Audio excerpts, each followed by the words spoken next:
Hello. In this video, I'm going to talk about a topic that sounds like clickbait, but actually isn't. That's a rarity for me, along with a little FaceTime as well. So let's get right to it, and we're going to talk about the crash of Bitcoin. Now, before I get too in-depth with this, I need to set aside a few definitions that really cover the fluidity of the topic in a way that makes it understandable. Now, these definitions are going to be generalized in order to make this context easy to understand. Let's start with commodity. A commodity is anything you can buy and sell on the market. It could be food, it could be a house, it could be clothing, it could be a stock in Tesla, Twitter, Facebook, Google, whatever. That is a commodity. That is the best definition that applies to what we're going to be discussing. The second definition is going to be monetary asset or just monetary. I'm going to use this term slightly different than money because money is direct fiat, USD, British pound, whatever, money. Monetary asset is the context of Bitcoin in a debit card. Converting a cryptocurrency asset or a commodity into a currency would be a monetary policy or monetary transaction. So monetary is a general reference for that kind of situation. Now, we all know fiat money. It's fixed at one value. Current rate is only 17 cents what it was worth in 1926 or 27. But it's still only $1.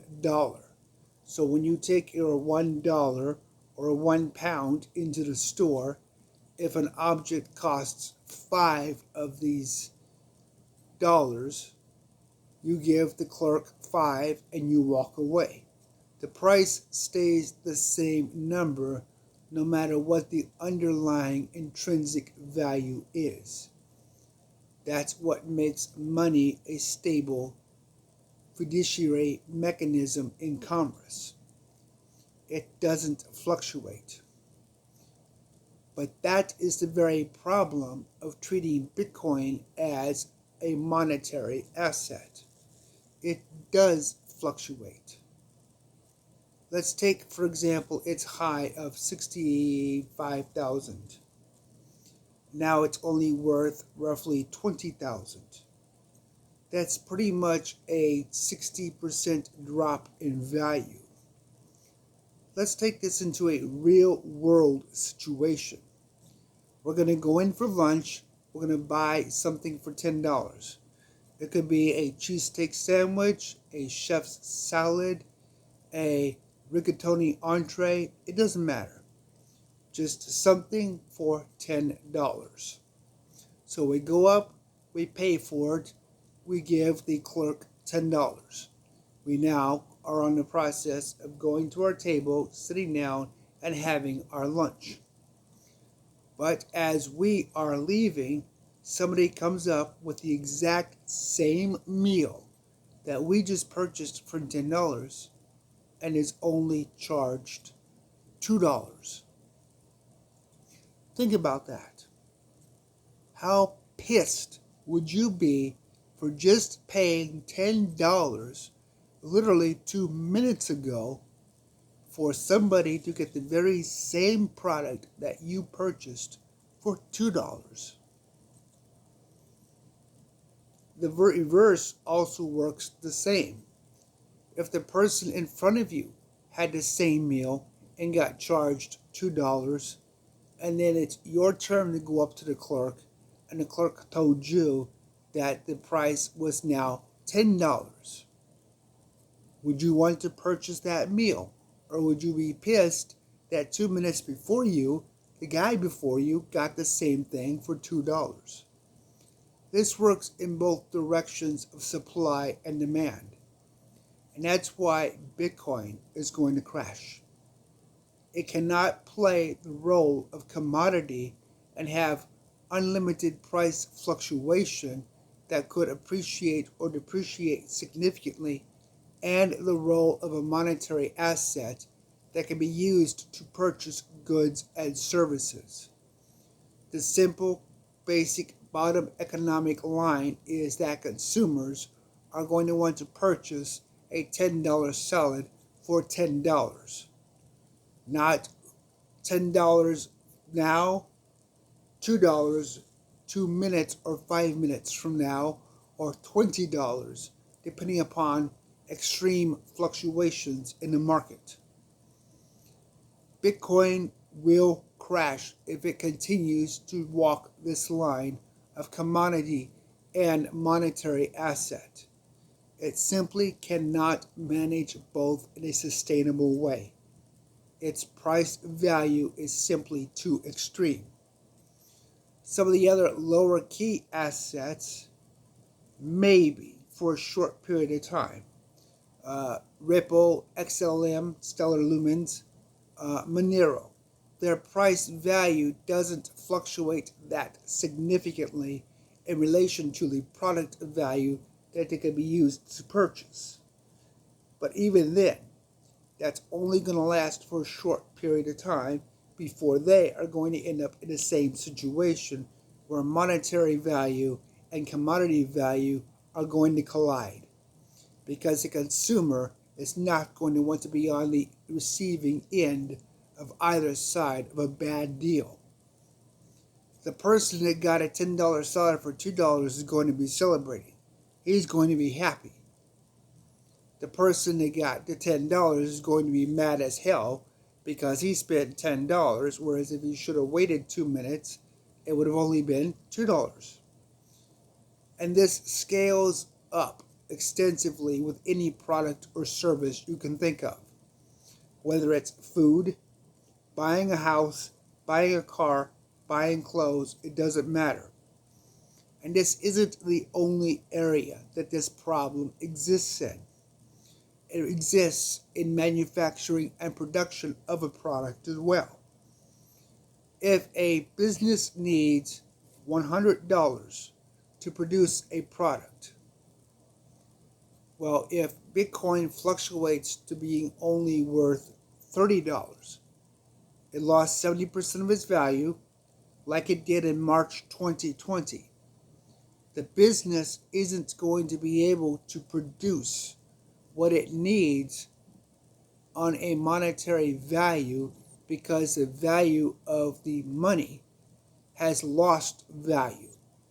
That is, a $100 product with a 70% loss in value is now going to have a 300% price hike to make up the difference of production.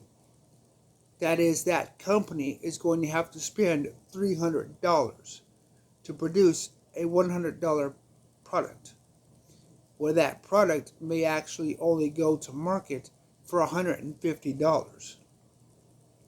So when you look at the monetary value of production, it loses there as well as the consumer value of actually purchasing the product.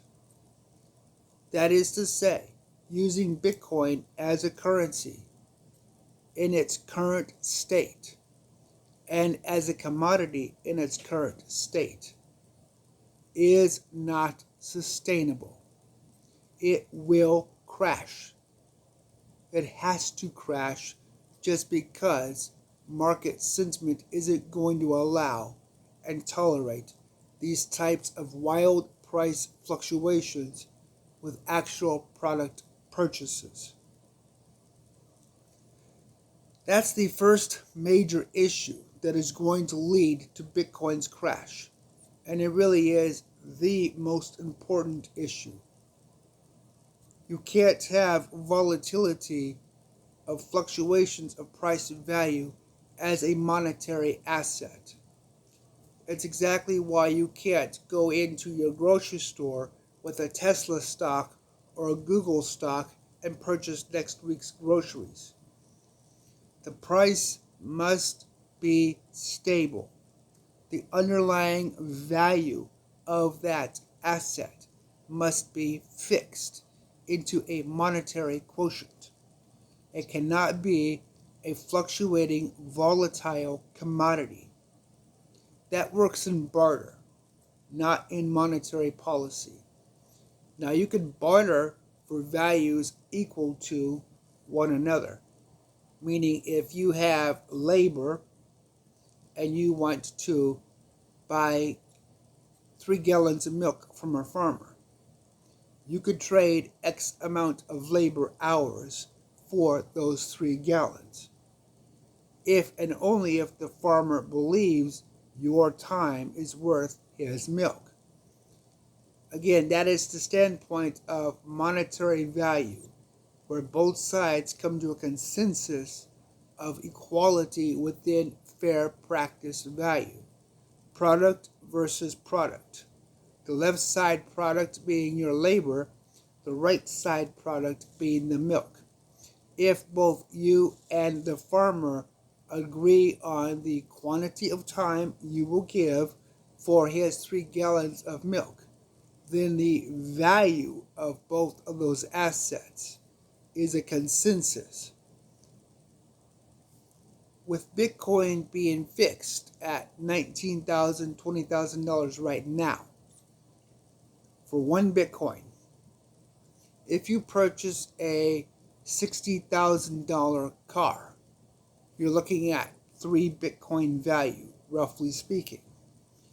Now, let's say Bitcoin goes up to $60,000 again. Well, the market has already said that vehicle is worth 3 Bitcoin.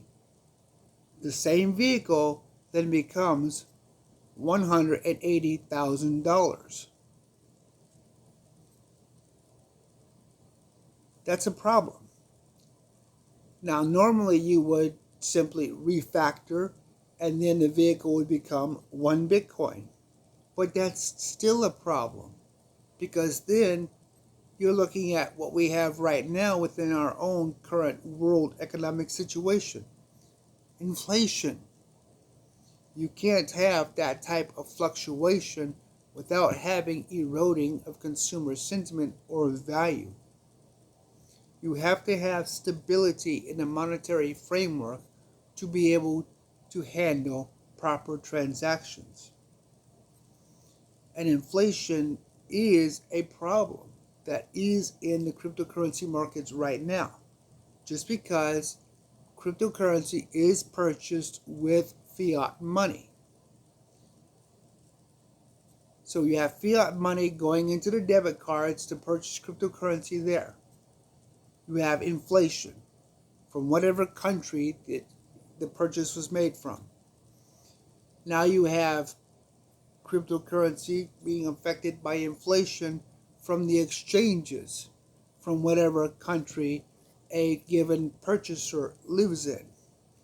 So if I purchase Bitcoin in the United States with a government reported inflation rate of 8% and a real rate of 15 to 24%, and somebody in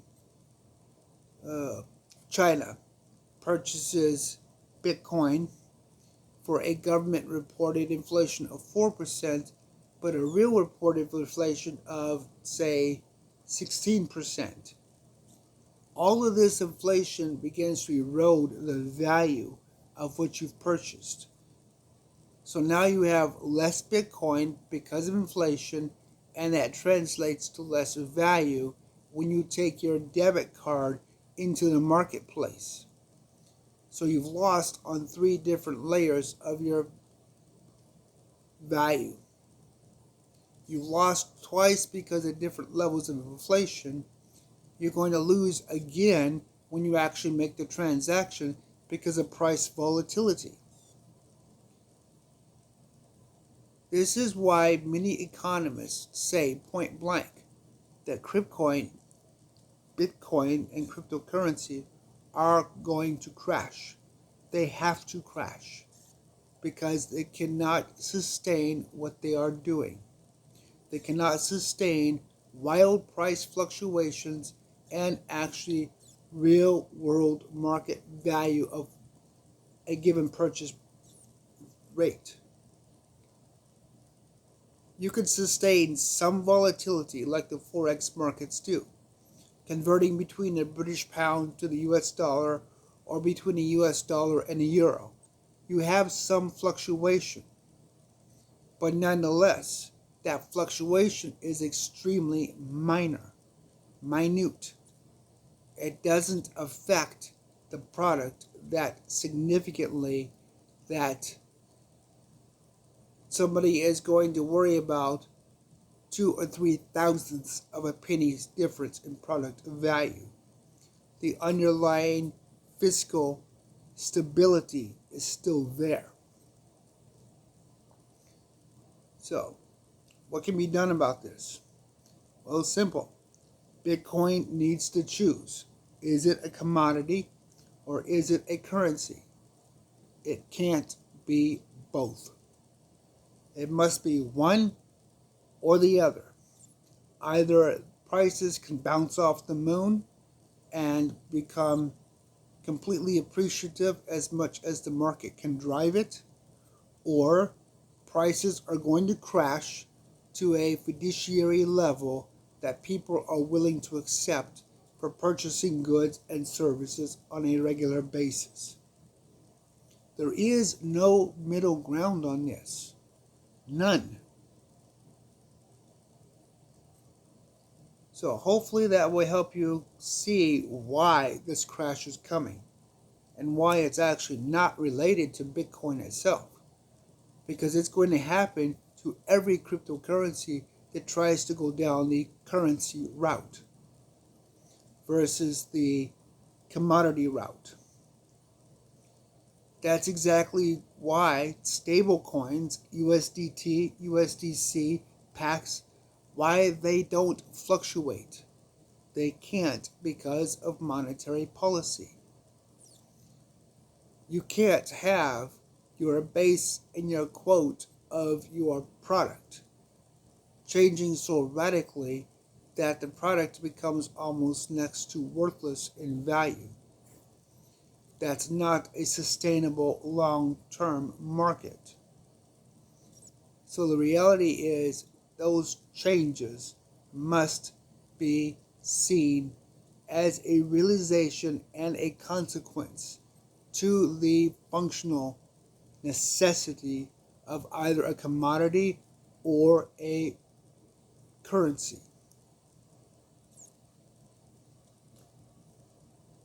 So, we've really covered the details of this and why this crash is going to take place. We've even talked about how it can be avoided. But it's not going to be avoided because of greed. Too many greedy people in the banking industry, credit card industry, are all too happy to charge interest on this fluctuating product. So we have literally a self-driven collapse. The more we feed this monster, the more this monster is eventually going to consume itself, but the more it wants in the process of its own dying. At this point, the only way to save Bitcoin as an asset is to cut off the credit cards, cut off the debit cards, cut off the currency side of this equation. Then Bitcoin can go to the moon. It can go back up to $68,000 or higher. I personally don't believe it will ever see that value again, as long as it is in a functional state of a currency. And I'm not here preaching you shouldn't have oceanside property and then go out and spend a couple of $1 million buying oceanside property. I'm not one of those hypocrites. I don't trade Bitcoin at all. None. I don't have it, I don't trade it, I don't use it. Because I believe thoroughly by the raw financial mechanical process, its crash is imminent. That reality needs to be focused on. It is going to crash. And that crash has absolutely nothing whatsoever to do with Bitcoin itself. That crash will be caused by the greed of the maxis, wanting to be able to spend Bitcoin like money and having it climb off the ceiling in price value. They are literally driving it into a hyperinflated state. And if you look around the world and you see what inflation does and what a hyperinflation does, Greece, Venezuela, Cuba, China, even in the United States, inflation destroys value. And at some point, that inflation is going to be irreversible, and the value that Bitcoin once represented is going to be gone. So when you're looking at the cryptocurrency markets, choose carefully what you trade. If it's trying to be a currency and a commodity, it will crash eventually, and all money in it will be liquidated. If it's strictly that of a commodity, its value can fluctuate to buy or sell demand. That is supply versus demand. It will normally grow and fluctuate reasonably, just like the stock market does. It will have a good day, it will have a bad day, and there will be money to made for everyone. If it's a currency, you're not going to make real money on a currency unless you have a lot of money in it, because the supply and demand doesn't really matter. It's a fixed rate within a very simple standard deviation. Well, I think I pretty much beat this one into the ground. Stay away from anything that tries to be both, because you're going to lose. And at this point, realistically, I have to really question whether or not Bitcoin being as dominant as it is, when this crash takes place, and it will take place, when it does, what's going to happen to the rest of the cryptocurrency market? There are already a few speculative assessments that do have merit. Some believe because of the amount of dominance that Bitcoin has right now, when it destroys itself, it'll destroy the rest of the market with it. That does have reasonable merit, just because of the extreme dominance it has right now in the market. It is used as a quote currency for just about every major pair on the market on countless exchanges. So when it collapses, anything that is based upon it as a quote currency is also going to collapse. So that can be a problem as well. It doesn't have to be, but I don't see this trend reversing. I don't see somebody putting the brakes on and saying, hey, we're going down the wrong road. We need to either go left or right. We're hitting the dead end here. We're going to go off the cliff. I don't see that happening. The market is too hell-bent on, quote, free money. And free money is never free. At least not to the people who think that it's going to be their savior for paying their bills or getting them out of debt or anything of real intrinsic value. The only ones that are going to make out on this are pretty much going to be the same people that made out during the stock market crash of 1929. The elites, the rich, the greedy. The people that manufactured it to begin with. And we've seen plenty of that over the last 2 decades at least, of manufactured crises blowing up in the faces of people that suffer the most. If you're holding Bitcoin, realistically, be aware of what you're holding. At some point, if you're not careful, you're going to lose it. And all the fancy terminologies of markdown and all the rest of the excuses that they're going to give you, they're not going to matter. They're not going to save you, and they're not going to keep your money from going bye-bye. Realistically, plan an exit. Get out of it. Stay out of it. Bitcoin is going to crash. Until next time.